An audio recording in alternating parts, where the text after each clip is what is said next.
Hey guys, welcome to part 2 of my 3-part NAMM special. I'm Jess Fama. It's almost Fama. We're on the scene at NAMM. I'm on the rooftop of the convention center where it's all going down. So come along with me because I'm bringing you all the best interviews of the day.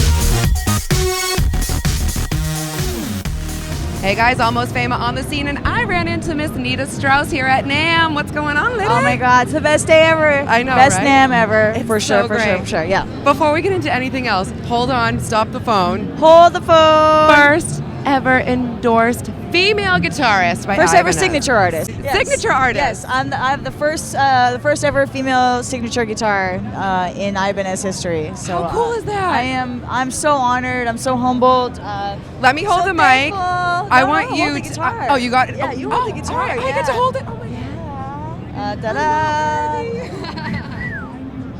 I try to whistle and I'm like so tired. I want you to tell me a little bit about this guitar. Yes. You want to? So that's what I'm saying. I'll hold this so you can explain. It's this is the guitar I've been drawing in my notebook since the 4th grade. It really is. You know, it's different. It's gone through different incarnations, different bodies, different ideas, but I've literally been designing this guitar in my head as long as I can remember. So it's for the guitar players watching, the boring stuff, get the boring stuff out of the way. It's mahogany body, quilted maple top, ebony neck, really nicely balanced. You can see if you hold the guitar at the neck joint, you don't actually even have to hold it.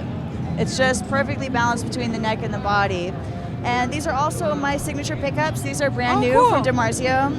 So everything about it is custom made, custom crafted, custom designed by myself and the geniuses at Ibanez. So Wow. I'm just beyond honored and humbled. How long was the entire process? The actual design process was about a year, and same goes for the pickups. But I mean, I've been literally, like I said, I've been working towards this since before I started playing guitar. Even like every young guitar player designs their signature guitar. That's the first thing you do, and I have one. If you went back to your 10-year-old, 11-year-old self, would you be like, no, I don't believe that? No. I'm a big believer in the law of attraction. I think what you believe is going to happen is what you put out what you put out there, you Yeah. get back. And it's the same thing when people say, "Would you ever guess you'd be playing with Alice Cooper?" And I kind of go, "Well, yeah." I never believed that I wouldn't make a career out of playing Right. music. I never had a plan B. I always just said, "This is what I'm going to do," and that's it. So. And you're like, always the top hottest female guitar player, right? Thank Always. you. How amazing does that feel? Because come on, there are a lot out there. There You're are a always lot. the top. There are a lot, and oh my God, no. there's so many different guitar players that are so amazing. I'm continually inspired.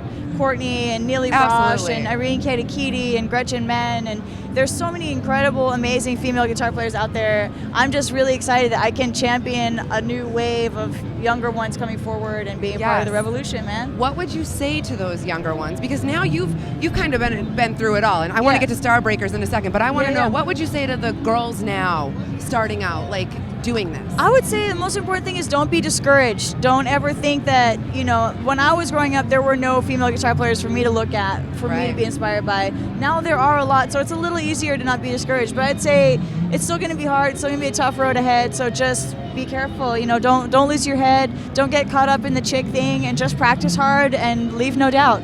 How often do you practice? Not enough. Certainly not enough. Not as much as I should. But I am always working. I'm always practicing for something. I've always got a show coming up, or songs to learn, or music to write. So I do play a lot of guitar, but I need to get some more actual practice time in. Rewind. Let's go back to Alice Cooper really quick. When you got that gig, were you just like, yep? Oh yeah. I mean, it also happened so fast. It was literally 3 weeks time from I was looking at tickets for the Hollywood Bowl show with Motley Crue, thinking, oh, it's the last time I'm going to see Motley Crue. I want to go see the show. 2 weeks later, I'm in the band in rehearsals. Wow. So it was amazing. That's crazy. Can you give me one funny Alice story? Well, there was the time he hid a skeleton in my bed. Alice and his wife Cheryl hid a life-size toy skeleton in my bed on the bus, complete with someone's phone under the covers with horror music on, like, ah! So when I opened up my bunk, it scared me, yeah. So Alice the Practical Jokester. Lots of pranks then when you're on tour. Not That's a ton, awesome. but the ones that they do are good. They're memorable. Yeah, but they're like dad jokes, you know. They're like dad pranks. It's nothing bad or Right. gross, you know. It's just like, oh, put a skeleton in your bed. I love it. Yeah. All right, now you're playing with the Starbreakers That's right, now too. yeah. That's Courtney a and I really back cool together. lineup. I know, Yeah. right? Back from Femme Fatale, right? Yeah, and then from Femme Iron and then Iron Maidens Maidens and everything, yeah. now full circle. I Yeah, love we've that. got Jill Janis from Huntress singing, Yes. Lindsay Martin from my band We Start Wars playing drums, Emily Rudovich playing bass, and Yeah, it literally is an all-star lineup, and you Yeah. guys rock it. Thank Like, you. especially if you get to see them at places like the Viper Room, where it's like nice, small, intimate venue. How cool, right? It's so fun. It's really, really fun. You know, for me, the bigger the better. You know, I Right, of like course. the bigger shows. No pun intended. But it's fun to play a more intimate show and see, you know, be there and really feel the crowd, feel the energy. You know, it's a totally different animal and one I really like. Awesome. Yeah. One last question Yes. for you. What are your do's and don'ts for NAMM? Do carry hand sanitizer. Here's a good one. It's just like a good, like, not funny one. Don't be weird. Like, you know, like a lot of times I'll be walking and someone will go, oh my God, you know, and just like stop. And I don't like, I love talking to people. I love being approached. I love talking about my guitar and everything. But if you want to talk to me, like, just come and talk to me. Oh, and always have gum. Always have gum or a mint. Breath mints. I got them right here. Ready? You want one? These are the- you know these are what? the- I'll take my own advice. These are actually I the can think of a best million breath more. mints. They have a tongue scrubber on them. I'm doing a shameless Ooh. plug for them. That's really good, actually. Right? See, these are the things you get at NAMM that you don't get anywhere else. And look I'll trade you back.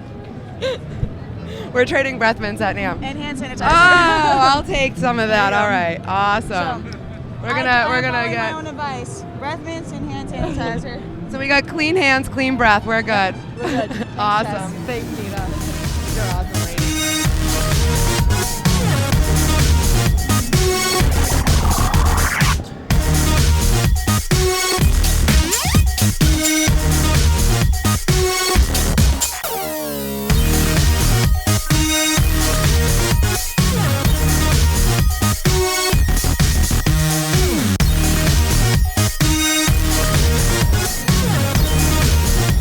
I am here with one of the most ridiculously talented drummers in the entire world, from bands like Dark Angel, Death, Fear Factory, Dethklok, Strapping Young Lad, and Testament, just to name a few. It's Gene the Machine Hoglan. Greetings. How's everybody? How are you? I'm awesome. Yeah, how's your NAMM going so far? It's been fantastic. Yes, Yeah, yes. this is about the only thing I've done so far. We just did the great signing here at Dethklok, and now I get to go off and do a few things. That you want to go see on your own. Yeah, Probably yeah, go totally. see some friends and hang out, right? Go see my sponsors anyway. I haven't even had a chance to catch up with any of those guys yet. Gotcha. So we'll be doing that real soon. Gotcha. I want to ask you, what does it feel like to be like one of the most talented drummers in the entire world and be vied for by bands to come play with them? Well, that's very nice. I'll let you know about the first part when I get to that point. But it is very nice, I guess. Like when I was younger, this is all I ever wanted to do. Just What is holy that? crap! What? Storms and thunder, Jesus! Stop hitting that gong. Yeah, this is all I ever wanted to do. Just play rock and roll, play metal, and all that sort of stuff. So now I really am the poster boy of living the dream. So that's really cool, and I'm in a very fortunate position. If I'm wanted by bands, then that's very cool. I appreciate it. Well, you're wanted by a lot of bands, let's be honest. Okay, you've played in a ton of legendary bands. Are there any bands that you would love to maybe play with and just have that opportunity that maybe you haven't had yet? Well, let me see. My most recent bucket list band that I always wanted to play with and then I got to play with was a band from the Bay Area called Mirv, M-I-R-V. And they've been one of my favorite bands since '96 or something like that. And a couple of years ago, we did a benefit up in the Bay Area, and they called me up and said, "Hey, man, our drummer can't make it. You want to come out and do it?" I was like, "Yeah, awesome!" But I would play again for Opeth. That was always great, And actually, my bucket list, I'd love to play again with Strapping at some point. It's totally up to Devin, but Yeah. I listen back to some of my old catalog every once in a while. seriously to get inspired to do something else. You know, like when I'm going in to track a record, I'll go back and listen to strapping. I'll go back and listen to Dethklok or something like that. And those are two bands, strapping, Dethklok. Love to play with them again. I'd love to do more Dethklok. Love to do some Galacticon. So I guess that's my next bucket list. Get some Galacticon on the books. Galacticon 2, though, right? Yeah. Is that kind of maybe right, like off of Dethklok? Yeah, okay. Absolutely, yeah, that one. And so hopefully at some point we'll be able to get some road work going for Galacticon 2. That would be awesome. I would definitely be there to see that again. Hell yeah. Not again, but again, Darn tootin'. You've obviously toured, like I just said, with a ton of bands. Give me one really great, memorable moment for you on stage. What was something that you remember the most, like through all of your years of touring? Holy moly. I know it's a loaded question. Jesus, yeah, totally, man. I could go like, well, I just met a guy here that I remember, like, he was like, hey, man, I was at your Seattle show with Testament. I was the guy in the banana costume. I was like, we totally remember you. I remember Chuck was calling you out all night and stuff like that. But, God, there's so many amazing things. Like, every night with, like, say, Dethklok or something, yep. You got the giant screen behind you. You got all that amazing stuff going on. But you still, I don't ever get to see any of that. It's like so many of these badass, cool bands, I never got to see strapping. I never got to see Dethklok, so I'm kind of jealous in that regard, for all you guys that did. You should be, because I got to see it. Damn, yeah, totally. But, like when it came to strapping or Dethklok or bands like that, I've always loved being in the position of changing people's lives every night. I always felt with strapping, every single night, we were going out and changing people's lives to where it's like, I didn't know what I was going to do with my life, but now I just saw you guys and this is what I want to do. And Dethklok used to get the same thing all the time, and so any time where we change somebody's life, I guess that's life. That's a really memorable moment on stage for you, That's really cool, actually. Excellent. Now, when you were a kid and you started drumming, you're a self-taught drummer. Absolutely. Did you ever take lessons at all, or did you take lessons and then go, no, I don't want this? The closest thing to a lesson I ever took was when there was a drummer here in Los Angeles, a drummer by the name of Brian O'Brien. He played in a band called A La Carte. They've just actually released their first record, like 2 weeks ago. Okay. They're a band from the 80s, but, like Van Halen used to open for A La Carte. Okay. Van Halen stole a lot from A La Carte. And, they were doing the 70s back then. And I was able to talk their amazing drummer, Brian, into coming over to my house one day just to give me some tips and stuff. And he was very inspiring, very influential. And I would say that when I was 14, that's the only lesson I ever took. So, and it wasn't really a lesson. It's not like he showed me a bunch of stuff, but I just watched what he was doing. I was like, okay, take notes of this and apply it. So, but, I figured when I was a kid, I learned how to play drums through air drumming, and I made that really well known throughout my career. And you figure if you're going to air drum a song, if you're going to teach yourself a song that you're hearing, and you do teach yourself that song, you figure out what the guy's playing on his hands and with his feet. After you're done, you've just given yourself a lesson.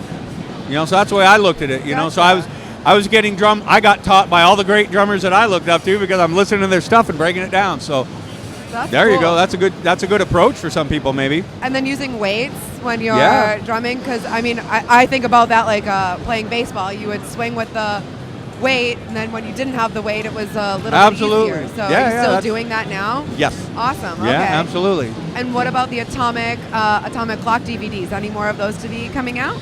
Well, the new one has been out for, I guess it's been out, it got released, I guess last year now. Shit, it's been out for a year. Yeah. Thank you, everybody, for picking it up. We appreciate it. But I'll see if it's smart to do another one, maybe somewhere down the road, possibly. But, okay.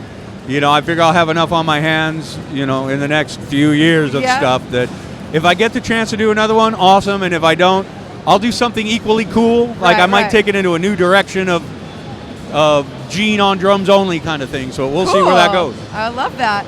And we're at the Attack Rack, so I don't want to miss this opportunity Absolutely. for you. Please tell us a little bit about Attack Rack and why they're the best.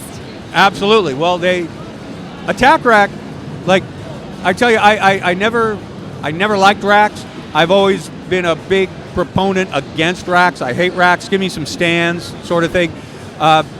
Racks always look foolish. They look stupid, and they're weak. They're just hard to deal with. And you're rooted. It's just a horrible experience.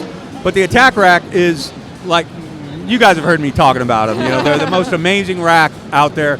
They're made out of dune buggy roll bar, so they're really lightweight, but they are durable as fuck, and they don't move. There's nothing that like shakes on it. It's awesome. So You can hit as hard as you want. It ain't going nowhere. and they are also the baddest looking racks. I hope you get some shots, cut in some Oh, shots yeah. of them. Yeah, Oh, yeah. they're killer, and they look awesome. I mean, look at that thing, you know, big curved I stuff know. looking deadly. It just looks like this throne of doom on stage. So I love it, and you know, I'm really happy to be working with Eric Meyer and all the peeps here at Attack Rack, because everybody's great. Yeah, they've all been super accommodating, super nice. Yeah, That's man. really Eric's great. been my brother for 35 years now, so you know, Wow. because we're in Dark Angel together, so that's really cool. We get to keep it all in the family, so I'm That's stoked. great. Tell me a little bit about what's going on with Testament right now. Well, let me see. As of this NAMMing or whatever this is, we've got. I guess we go to Japan in a couple of weeks, and yeah, we do Japan for a week, and then we come back, and I think we do Europe after that for a while, and then of course we have we're doing the Slayer tour. Yes. And as a matter of fact, the man standing behind the camera there, you see the guy in the gray beard and the hat? Yes. I did my very first tour with Johnny Araya there. That's Tom's brother. Yep. And we did the first Slayer tour together, and we'll be doing the last Slayer tour together. So that's pretty cool. I know. Isn't that crazy? Yeah, badass, Last man. I Slayer love tour. Johnny, man. He's totally family. But so. it's great that you get to be a part of that, right? Yeah, Like, darn tootin'. Woo. It's not great that that's apparently going to be Well, their last. Well, that's and- what I'm saying. It's crazy that you're going to be a part of the last. Yeah, well, as we all hope, you know, we know it's not bullshit. I know they're telling the truth. Yeah, I think they're telling the truth. But you know how sometimes they go 2-3 years later, here comes that band. Well, I hope Slayer's one of those bands. I do too. You know, I think absolutely. we're not the only ones. That's Yeah, for man. sure. That's for sure. I talked to Gary Holt the other day. He just gave me a no comment. Yeah, there you I go. got it. I Yeah, got it. baby. I got one last question for you before I let you go. What are your do's and don'ts of NAMM? Don't hang out in one area too much because you're going to get swamped. Don't get rooted. Keep moving. Don't make eye contact. Shit, I don't know.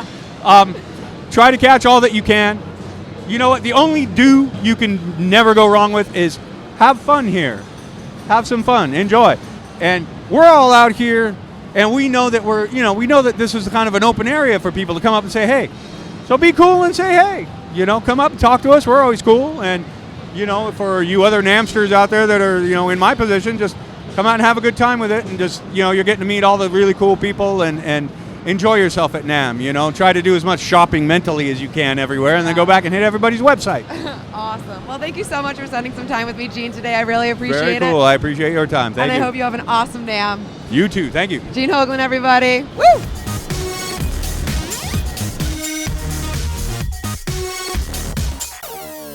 Thanks so much for tuning into part 2 of my 3-part NAMM special. I'm Jess Fama. This is Almost Fama on the scene at NAMM 2018. Make sure that you come back and check out part 3.